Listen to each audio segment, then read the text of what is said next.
happened because I actually told her from the age of 7, I'm going to do that. So for me, it was really a dream come true. I absolutely love the fire department with all the problems that it has, with all the good things that it has. I absolutely love the fire department, and I think that it's the most rewarding and the most honorable thing to do, is to serve people, and that is my nature, is to serve and to assist people, no matter who you are or what your background is. Doesn't matter to me, as long as we can achieve something and assist, then that's cool.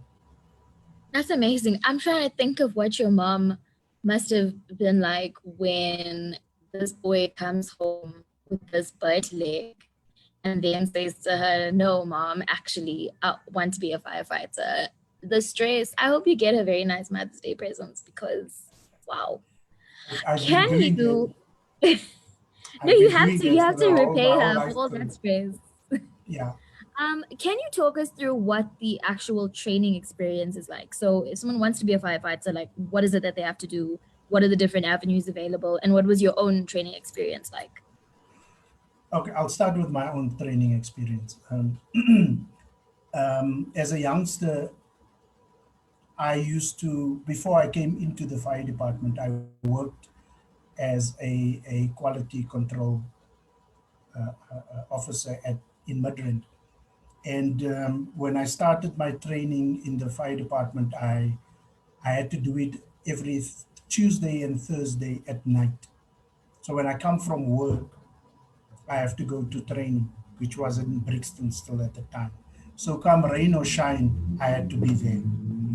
So I I had to put in a lot of work to make sure that I passed the different tests that were set out for us. And it was quite difficult, and it was quite daunting, but it was quite fun as well, because you would find that your friends or your colleagues who are on training with you would write funny things in the questions in the question paper, and you would we would laugh at each other when the instructor would actually give us the results. So we would write on Tuesday, and on Thursday would give us the results. And I remember one of our questions was, what disease would you get in a sewer system if you go in unprotected? And one of the guys wrote herpes, and all of us thought that that was absolutely that was absolutely funny, because the actual disease that you could get was Wales disease, and he wrote herpes, and I mean, that good was luck quite for funny. him. Yeah, and up to today, when I see him, I still remind him of that. And that is 25 years, 26 years, 27 years ago. But I think that the training over the years have changed. We've also moved from a British or European style of firefighting to an American style of firefighting. So we've had the opportunity to engage with both systems. And to be honest with you, I still prefer the European style of firefighting and the way they do Can I things. just ask what's the difference? Well, you have a difference of the Americans have a what they call firefighter one, and there's different levels that you do firefighting on, and also the turnout of vehicles is different. So they would have a what they would call a truck, and they would have what they call a squad, and they would have an engine. So these things do different things, whereas the Europeans would have a fire engine, and it has the necessary equipment, and you as a firefighter, you do break in, you do ventilation and so forth. They have the specific vehicles that do a specific job. And we've moved over to that system in, I think, 1996. So, and also the youngsters today, um, they have access to so many training academies out there. But the problem that I have with that is that we do not know the standard of training that these guys are offering the young firefighters. And for myself, I'm a strong, staunch believer that the fire department should train its own people. Just like the police and the army trains its own people, the same should be with the fire department, because you need to know that your people are trained to the best level possible. So without that, you would have then people dying in buildings. You would have people not doing what they're supposed to do, and that could lead to serious consequences at the end of the day for both the firefighter, the occupants of buildings, and the public itself. So safety for me is one of my biggest concerns that I have within our in the organization and throughout the country as well. Firefighter safety is very important to me. Hence, I've taken it upon myself to actually go out and go study safety management so that I can bring that skill back into the organization and put systems in place. But that in itself is challenging because of the culture within the organization. Yeah, that makes sense. I mean, I can imagine it must be frustrating with something that's such a high risk job, right? Like Yeah, something goes wrong, someone's not fully was not trained well, and people actually die. yeah, And so I mean, I totally agree, you know, the level of training required and the fact that it is very specialized training. You can't just wake up today and decide tomorrow I'm gonna go put out fires in the city of yeah, Joburg, right? yeah. So I thank you for raising the importance of training, right? I want us to get a little bit lighthearted for a second before we get into like the very serious questions. And tell us, so you used to work as a firefighter and currently you're in risk management, but talk us through your firefighting days. What was the best part of your job? What was the part that you loved the most about your job and about being in public service? Because I think a lot of people, when they think about being a public servant, it's just daunting, right? No one wants to sit and listen to citizen complaints and deal with people's problems, right? Nobody wants to do that. It's not, it's a thankless job. So Yeah. what is it that, I mean, we spoke earlier and you're so passionate about your job and you can really see that this is somebody who would not want to be doing anything else. So what is it that makes you love your job so much? What do you love the most about your job? Well, as a young firefighter, the camaraderie that we had at the fire station, it was absolutely amazing, because you had a group of men and women who shared facilities at the fire station over a 24-hour period, over a 48-hour period, and sometimes it would be 72, even 5 days for that matter. And you become family.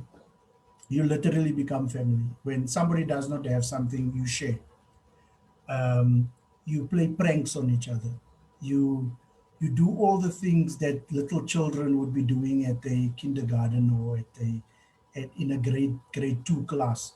So that is how we actually de-stressed, even was by laughing about things and by talking about things, because we were taught earlier on that what you will see is going to affect you psychologically. So don't be afraid to speak out and say how you feel. And we've practiced that amongst each other. We had access to psychologists, and therapists, but we found that the best way to de-stress and to treat each other was to communicate and understand why I feel the way I feel today, because we lost a baby yesterday. This is how I feel. I remember that on a Sunday morning, a, a father drove into the fire station in panic with his child in his hand and saying to us that I drove over. She was probably about 1.5 years old. And he said to us that I went out of the house. I didn't close the door and she followed. When he got in the car and he backed up his car, he knocked the child over. And unfortunately, she died. And that was so heartbreaking for us. These grown men um, looking at this child and trying to save this child's life, and we couldn't. And the child died, and it affected all of us. I can still feel the emotion coming back to me now. But all of us that day stayed in our rooms because we didn't want to deal with that issue because it was so close to home. And all of us at that time, we had either little ones running around at home. You know, you would phone your wife and say, listen, how's this one? This is what happened at work today, and so forth. And you would then de-stress by talking about it. So when we come up for lunch, then we would start communicating and we would do our things. But we talked about things like that. And that was our stress relief, is talking. We were not afraid to say how we feel. Even if we had a fight with each other, we would, when the bells ring, there's no fighting. We go out there, we go do our job, we come back, we friends, you know. Um, there are beautiful stories as well, you know. There are beautiful stories where community members showed us kindness, and community members, they actually came out to assist us. I remember that we had a huge accident on the Golden Highway, and we actually closed the road, and we were busy for a couple of hours trying to free people from vehicles. And a lady drove past on her way to Lens, and she looked at the work that we did. She later that afternoon, she came back to the fire station and brought samosas and sandwiches and those type of things. And she invited us to her place as well. And it was really nice to see how people actually looked at us as firefighters, and how people actually understood what we do, and admired us at some points as well. People used to stop us on the road and ask us, why does your fire engine shine the way it shines? What type of polish do you use? Can you give me some of that polish? And we used to tell them, no, it's ordinary polish that you buy at the shop. That's why. He says, no, I do my car every month and it doesn't look like this engine. But the secret was, and we told them, the secret is every Friday we actually wash it thoroughly, and then we put polish on it every Friday. You do it once a month. We do it every week. That's the difference. So I can go into my archive in my brain and take out a lot of good stories where we actually did something good for people, where tragedy was so much that we withdraw. You know, the fact that family comes to an incident and they find their loved ones in a vehicle or laying next to the vehicle covered, they already know that the person has passed away. So dealing with that was part of the issues that we had to do, and we had to comfort families. We had to we had to show them that we are human as well, but we could not do that on a regular basis because of the type of work that we do required us to be strong. We cannot break down while we are doing our work, because what my instructors used to tell us, that a a dead hero is a useless hero, you know. So always remain vigilant, always do the right thing, always do things with someone, so that if you are in trouble in a building, that your friend will tell you, listen, let's get out, and listen to your partner. Do what he says. Don't argue, don't fight, don't think that you know better. Remove yourself from the building. Yeah. Definitely. I mean, I think you touched on something that's really important, right? Is a lot of people, when you think about firefighters, they think, okay, your job is to put out fires. And they don't realize the other aspects of the work, that if there's a car accident and a family member of mine dies, you're the one that's going to tell me, right? And there's that human aspect, that care aspect, that firefighters are not just heroes who put out fires and save the day, but they're also caregivers, right? Yes. And I really enjoy the fact that you talked about community and the importance of you guys as firefighters being support systems for each other, because in truth, no one else is going to experience what you do, right? You had said to us that you have been in the service for 25 years, and I wanted to have a conversation about well-being and about mental health, right? Because I think the work that you do is so high pressure. There's so much trauma. There's so much that someone goes through. And if you think about particularly now, as we're in a pandemic and everyone is trying to figure out what well-being means, how have you managed to prioritize well-being and take care of your mental health and create that in the community of firefighters that you work with? Um, sure.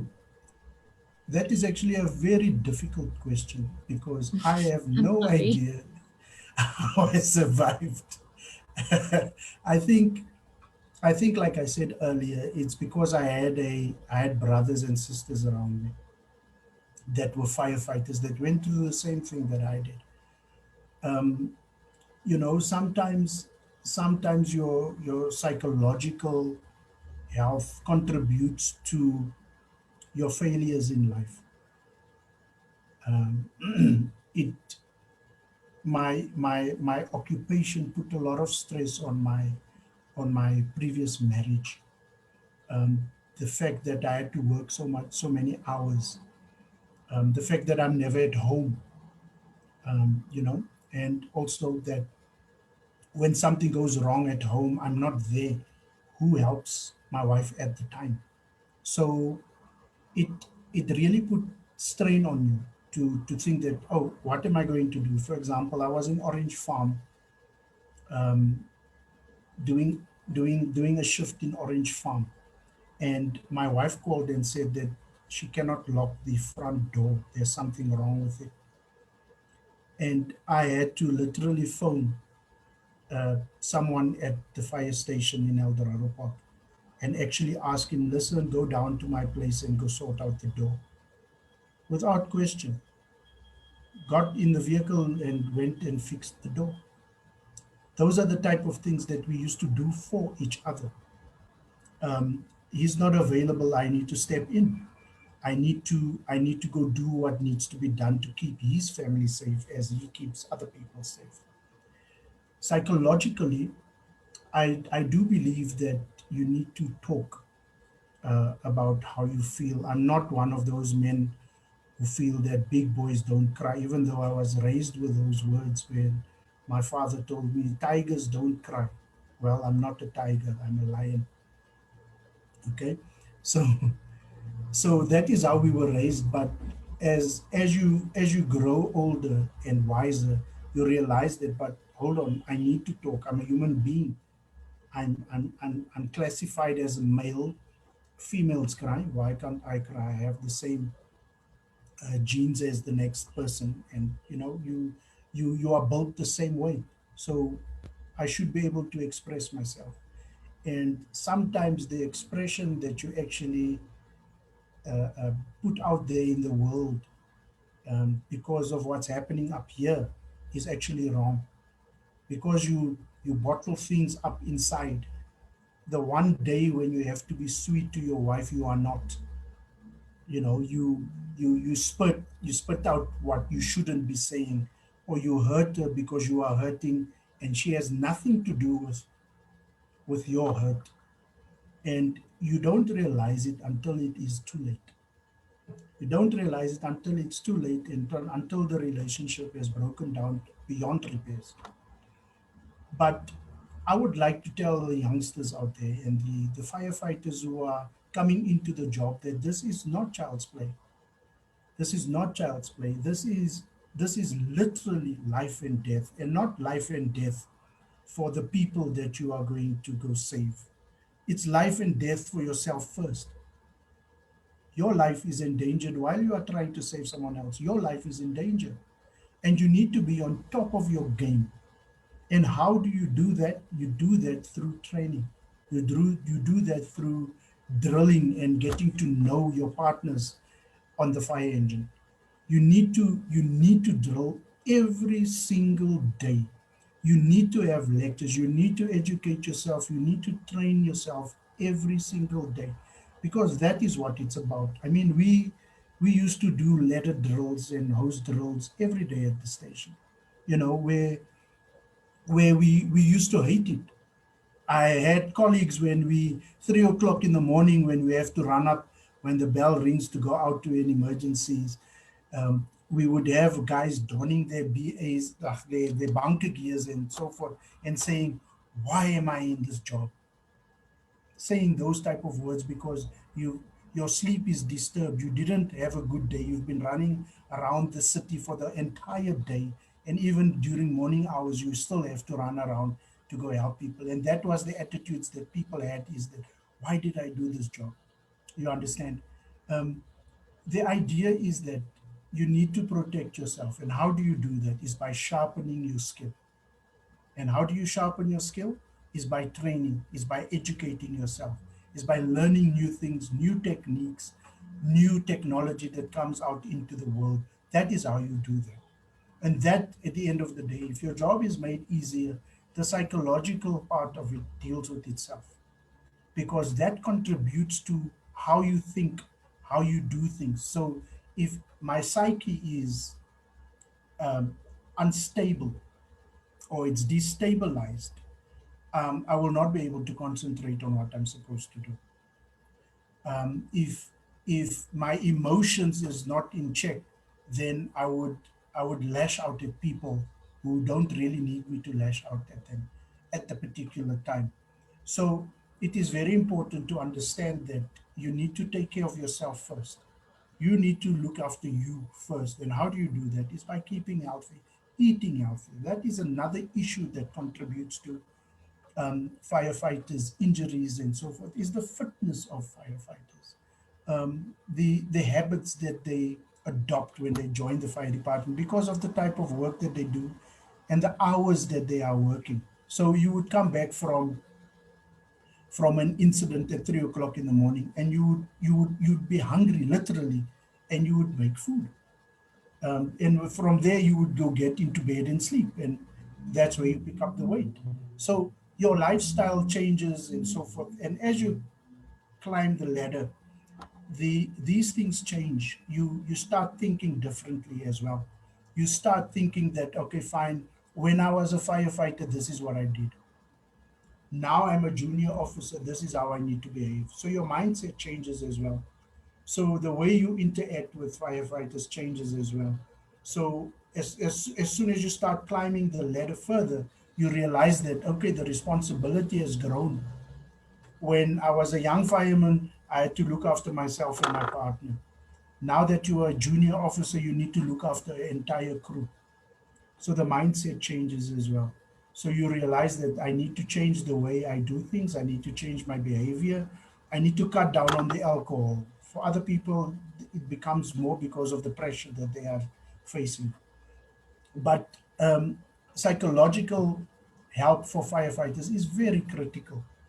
I think that is one of the most neglected areas within the emergency services. And when I say emergency services, not just firefighters, it's your paramedics, your even your police officers as well. But there's various reasons for that, and I cannot pinpoint and I cannot really say what it is, but I would probably think that it is because we feel that we are guys and we do not want to be seen that we are weak because we're speaking to a psychologist or whatever the case may be. Or you could say that no, but as my culture does not allow me to put my business out there into the world, or I don't trust the psychologist, or whatever the case may be. But I think that there needs to be a lot more put into the psychological effects that our job has on people, because it affects not only you, it affects your family as well.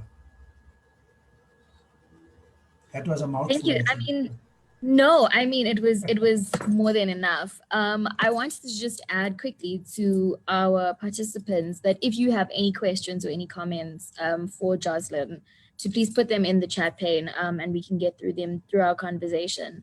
But I really liked what you said about, the idea that as men, because firefighting is a male dominated field, as is the police service, general emergency services, right? And the idea that vulnerability and talking about your problems and your emotions are not things that men are supposed to do, right? Yeah. And I think as we think about, now going into 16 days of activism and the state around particularly gender-based violence, what you said really resonated, when you talked about how you could have a really tough day at work and you end up coming home and you take it out on your wife, right? And I think we all talk, when we talk about patriarchy and we talk about, masculinity, we say it affects men, it hurts men just as much as it hurts women.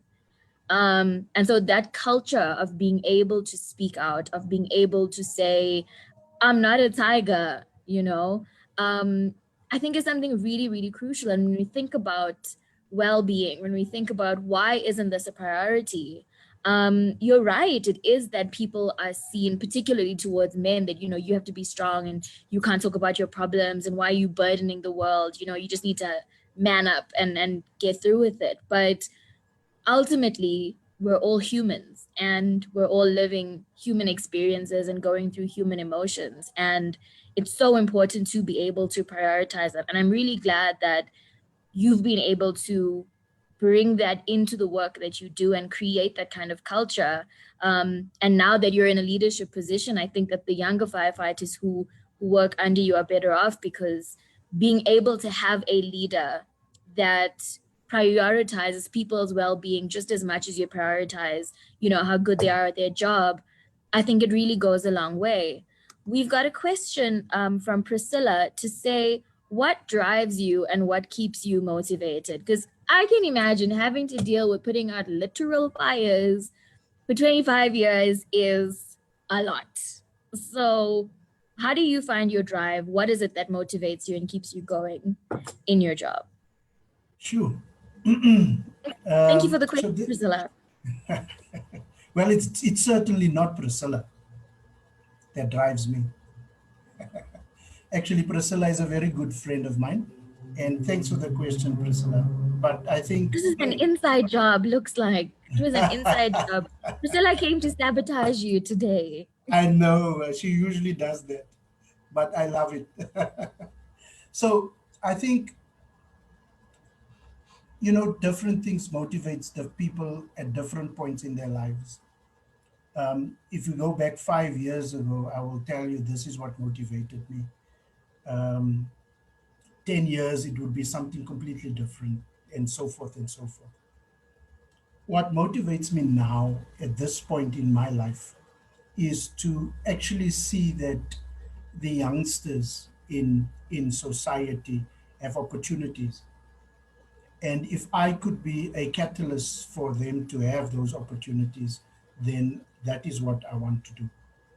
So that is what motivates me, is seeing that a young person is successful.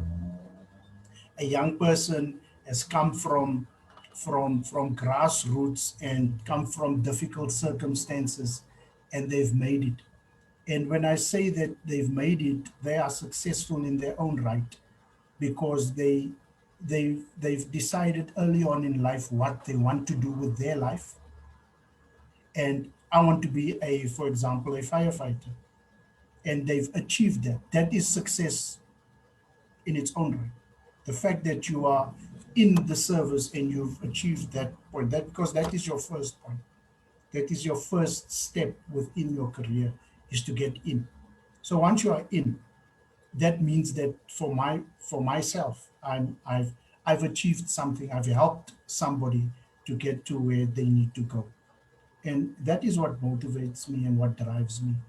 um, I don't have luxury life. I don't have money. I don't have those type of things. But I have, like Dion says, I have experiences and I have wisdom that I can pass on to other people. And that is my drive. And I'm not always driven.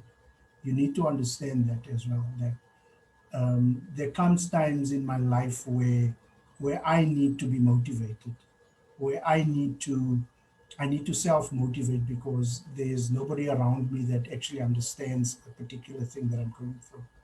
But I try to find people who are like minded and I can bounce ideas off those people, or I can have a simple conversation with those people and say that, listen, this is how I feel. What do you think I should do? How should I deal with this issue? Um, can you advise me? And funny enough, our youngsters that we have, that we've trained over these years, a lot of them, without them knowing, have actually contributed to my motivation. They've actually contributed to where I am today without them even knowing that they've influenced the decisions that I've made.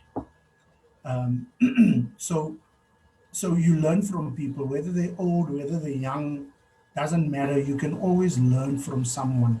And that is what motivates me, is the fact that I can achieve something with someone. I can help someone to get to where they want to go, because somewhere along the line, someone did that for me. You know, the Americans, have a nice way of putting it, and they say that I'm paying forward. So whatever I'm doing, I'm paying forward. I'm paying, or I'm paving the way for someone to actually have it much easier than I did. Um, yeah, that is basically it. And also the people I surround myself with are people who really challenge me. And I'm not the easy person to be challenged, really.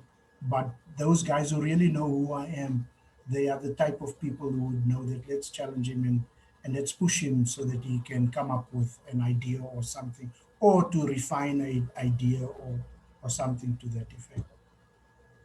Thanks, Priscilla. Thanks for that.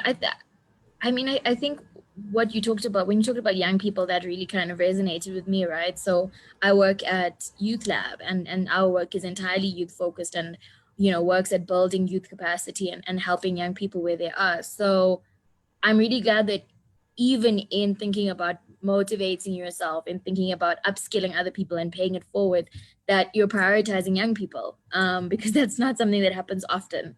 So I just wanted to appreciate you for that. We've got a question from Neo, and Neo says, having achieved so much within all of these years, what is one thing that you still want to achieve in your career? I'm actually afraid to say that, what it would be. Take it into Uh, the universe so that we can make it happen for you. I think I would love to be a fire chief. I would love to do that, because I think that the way I think in terms of the fire services, and in terms of how people should be treated, whether they are a cleaner in a fire station or whether they are the station commander, and it should be on an equal basis. To me, it shouldn't matter how many stars you have on your shoulders. You should still have respect for people, whether they are cleaning the fire station, whether they're working in the garden, whether they are firefighters or ambulance attendants, whatever the case may be, you must have respect, and you must always try to empower people as much as possible. For me, currently, I'm of the opinion that we are in a leadership search in our country, because as soon as you bet on someone, there's disappointing things that come out, and you think to yourself that, oh my word, I never expected this from this person, or I never thought that this would happen, and so forth. So I'm of the opinion that we should we should always be there for each other as people, not just as employees, but as people. You know, we always talk about Ubuntu and these type of things, and I always say that, yeah, as South Africans, we talk Ubuntu, we don't live it anymore. You know, maybe in the past we did, but we don't anymore. It has gone, it's fallen by the wayside. So when somebody is in trouble, we look around and we say, oh, I'm so glad I'm not in that person's shoes. You know, when somebody is mugged, nobody interferes or intervenes. And that gives your criminals the opportunity to do things, because they see that these guys are not intervening, they are not doing anything. Um, we can run a rampant. in the city, or we can do whatever we like. It's free reign, and it shouldn't be that way. It should be that you are able to assist someone, that you are able to lift that person out of that rut that they are in, that you should listen to someone. It's easy to discipline someone, but if you don't understand the underlying issue, for example, that a person comes to the workplace and is consumed with alcohol. Now you know this person, you've been working with this person for the last 5 to 10 years probably. And this person comes the first day and you can smell the alcohol in his breath and you let it slide. That's the first mistake. You shouldn't let it slide the first time. You should address it. You should not address it with a charge sheet or some disciplinary action. You should address that with a conversation. You should sit the person down and say, listen, I don't understand what's happening to you. Clearly, there's a problem. I don't need to know what the problem is, but can I offer my services as a human being, not as a officer or a chief or whatever, just as a human being? How can I help you? Is it possible do you need my assistance, or whatever the case may be? And I know that it's not always going to work that way, but people need to know that they have somebody that they can lean on. So for me, I would love to be a fire chief, but I'm living in the real world and I can educate myself as much as I like. If I'm not politically connected, you can forget it, because it's a political game and I'm not going to play politics. I'm not going to dance around because some politician says that this is what he wants me to do. He needs me to sign a particular document. I do not want to get myself into that situation. So yes, it would be fantastic for me to be a fire chief, but if I don't achieve it, it's fine. I've achieved a lot of other things in my life. I've had success in my life. I've tasted it. I've had it. Right now, I may not have much, but I consider myself successful. I'm breathing that success on its own. I could be laying somewhere bleeding. Um, I'm of the opinion that we do not understand always that we have to actually do things that would empower other people and better their lives as well. Because I'm of the opinion that if every firefighter in the organization is reasonably happy, you would have a much better service. And if you have a much better service, it means that you will deliver a better service. If you deliver a better service, it means that your communities will be better off. If your communities are better off, it means that you will have a city that works. If your city works, it means that you'll have a province that works. And the list goes on. You understand? So it starts small, but you have a huge impact in terms of how your little pebble that you've put in the water, that ripple effect that it has huge impact in the world. And people need to understand that. And we need true leadership. We need leaders who can be criticized and still shake that person's hand and say that, you know what, I hate what you said about me, but to some extent what you said is true. I am stubborn, I am hard-headed, but how do you and I how do you and I make this thing work? Instead, what we do is we would we would have nice ideas and we would bury them because your friend didn't come up with it, because there's no money in that idea, because it would make somebody live a better life, because it would make a firefighter um, enjoy his job. So I think we need leadership that understands the entire dynamics of a human being before an employee, and stop looking at people as numbers and this is a person that is here to do a particular function and that's it, that's what he must concentrate on. It can't be like that. I was encouraged to spread my wings. within the fire department. I was encouraged. I was encouraged to go study. I was encouraged to go learn how to operate the fire engine.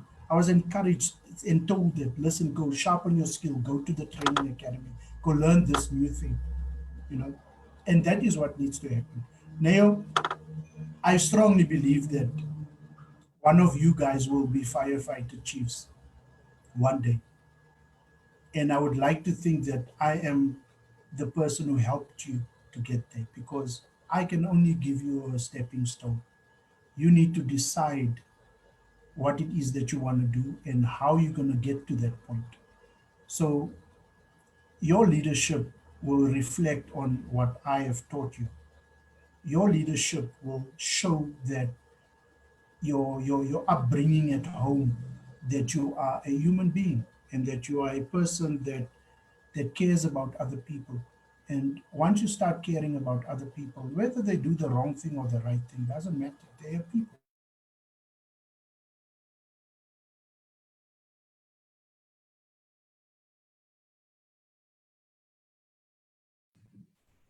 I'm not All sure of if us we've make lost. mistakes. And how you treat those type of people. Thanks. Yeah, I mean, I think what you're raising is also just the importance of having good leadership, right? And leadership that understands that you're not doing anyone a favor by being in the position that you're being in. Yeah. And I think so much of the crisis that we have in South Africa right now around leadership is that we have leaders who look at us and think, I'm doing you a favor by doing this job. And so there's nothing you can tell me because there's nothing that you know. Yeah. And I think being Absolutely. able to be humble, being able to lead with empathy, and understanding that, everyone's just trying to figure things out, goes a long way. And I think we can see that if on our chat, we've got a comment from Mpo who says that I'm attending on behalf of all the cadets. Mr. Flank is our guider, mentor, and most of all, our father. His words since we've met him since over 11 years ago are still motivational and fruitful. Mr. Flank, you've paved and built powerful fundamental principles, values, and morals for us. Thank you now and forever. I think, I mean, if there's any other motivation letter that we need to say that Mr. Flank is our next fire chief, the powers that be needs to just make it happen. We've got a question from Clinton, and I want to add it into the next question for you. So Clinton says, have you ever taken a dip into negativity during the course of your career, and how did you recover, or what made motivated you to turn around and continue to strive for success?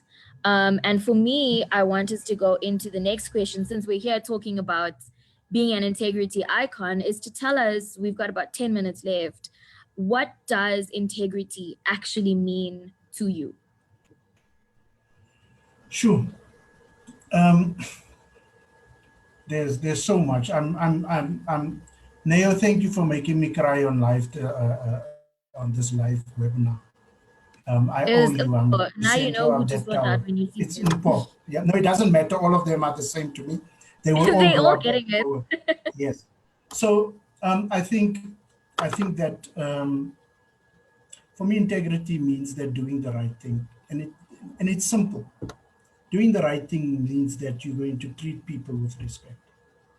You know, it's not the fact that you are not you're putting your hands or you're not putting your hands in the coffers.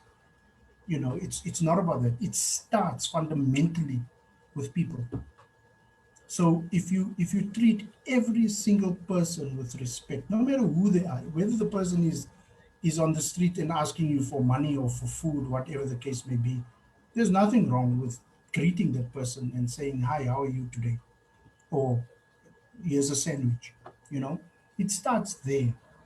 And that is where you build integrity. We are not perfect human beings. We're not perfect human beings. I myself, I'm not perfect at all. I have my shortfalls. I had my issues that I have to deal with, my demons and so forth. But when it comes down to it, when it comes to people, I always try to do the right thing.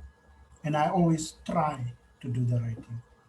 Not a matter of you must do the right thing always. It's virtually impossible. Then you have to go live in a bubble, because then you need to get yourself on a plane and go get yourself an island and live there by yourself.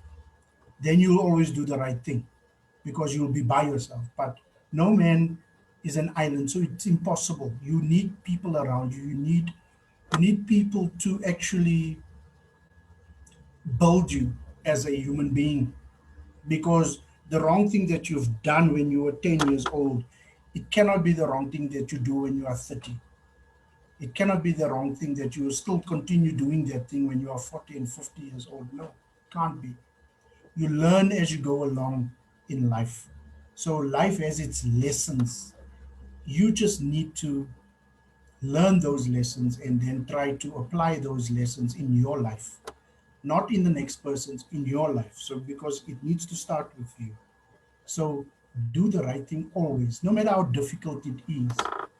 In the long run, it will benefit you because you'll be able to hold your head up high. And when people are running around at work saying that, oh, did you hear the SIU is here? They're investigating this. You don't have to sleep to have sleepless nights. You will sleep like a baby. I sleep like a baby at night. People are saying, oh, SIU is doing this, they're investigating this, that. I'm sleeping like a baby because I do not indulge in those things and I do not entertain it. We've had many occasions where people had offered us millions of money to say that, listen, come into partnership with us because this, that, we're going to do that. And the first question that we asked, there's three of us in this game, and we would ask, what's in it for you? And they would say, well, we'll talk. And as soon as you do that, you say, thanks, but no thanks. So we don't do that. We if you give me R1 million, I'll spend R1 million on what I'm supposed to spend it on. Clint had a I'm really question. I do glad. not know if I'm I really covered it. glad.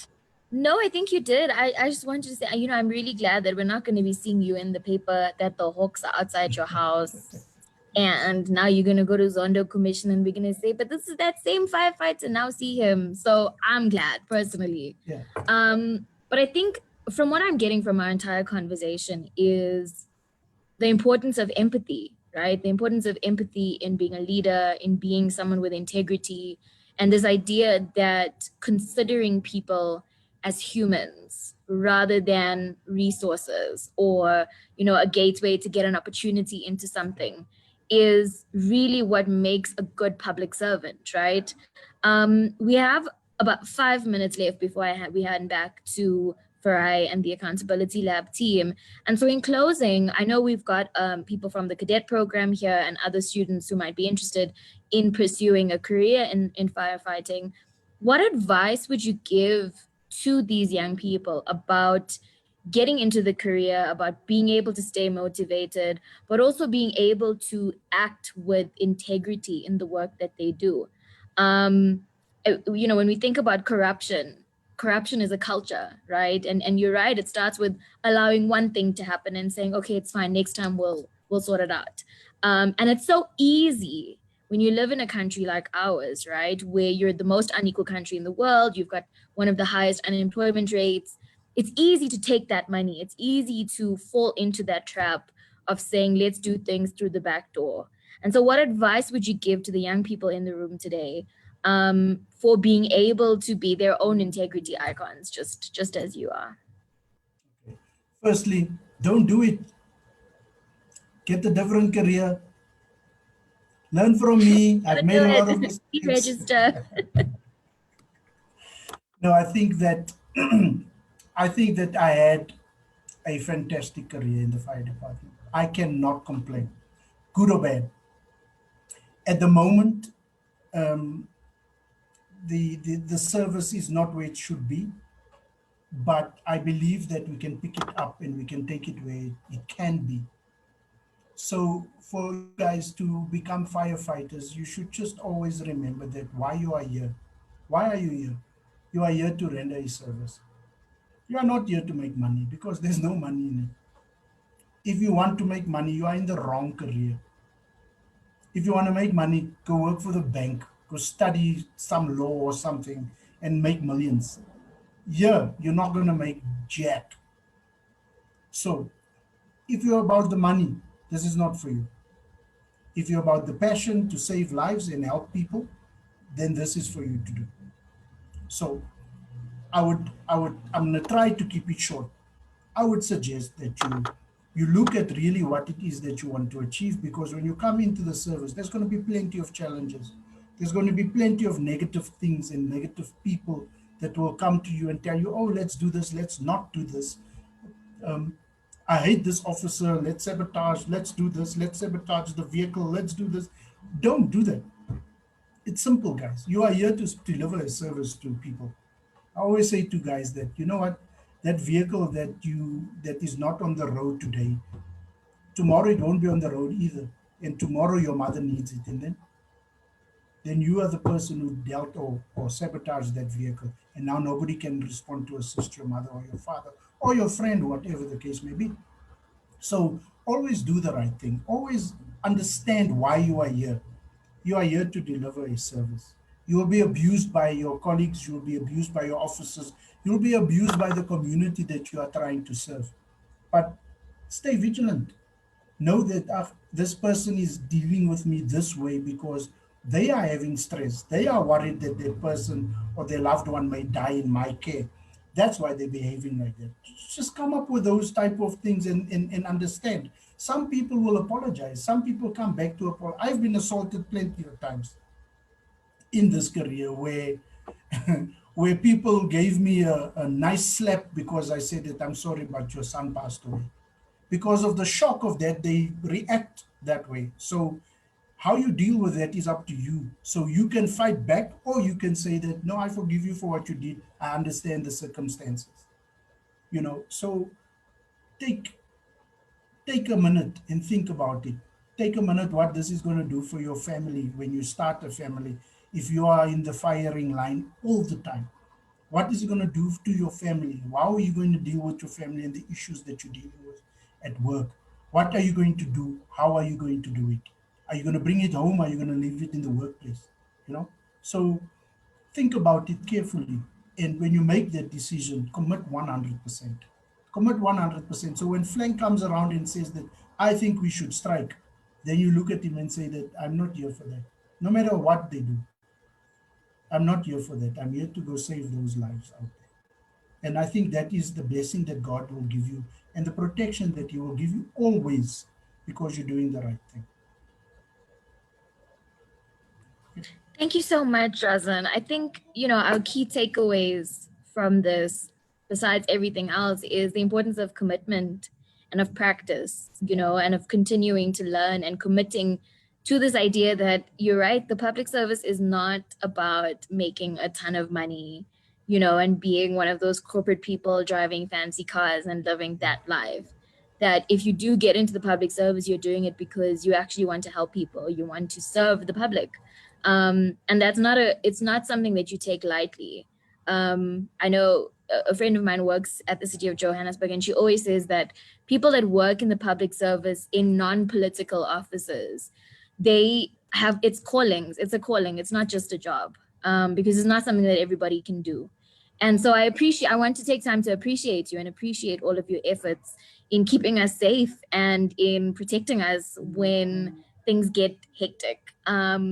And to know that even though you might not hear it, there are many, many, many citizens who get to sleep a little safer each night because there are people like you out there waiting to put out our fires. And so we appreciate you, and we appreciate the fact that there are people in the public service who are committed to integrity and are committed to upholding the values of the society that we all want to live in and that we all want to work towards. So I want to appreciate you, and thank you to everyone else for joining and for participating, and for your questions and your comments. And thank you for giving me the space to be your moderator today. And I'm going to hand back to Farai and the Accountability Lab team. Thanks, guys. Thank you, guys. Thank you both for such a sobering and honest conversation. Thank you, Pearl, for hosting it as beautifully as you did. And of course, Jocelyn from Accountability Lab, we just want to thank you because, this conversation and every interaction we have from you, we understand that your career has not been without sacrifice and challenges. But it's people like you who decide to continue to stay in the ring that make our world a better place. So we remain inspired by you, and I'm sure everyone else who is attending and who has joined is as inspired by you. So thank you so much, Jocelyn, for your service to us, for your service to the country as well. And then we want to thank everybody who has joined us tonight. Thank you for, just joining us this evening and engaging, and for all the questions that you've asked. As many of you will know, we are in the midst of voting for Integrity Icon 2020. So please just keep a lookout on our website and our social media pages to vote for your Integrity Icon 2020. And also just keep a lookout for our next Meet the Icon webinar, which is going to be next month. But that's all we have for tonight. Thank you once again for joining us, and hope to see you both soon. Have a good evening. Bye. Thanks, right. Bye-bye, everybody. Bye.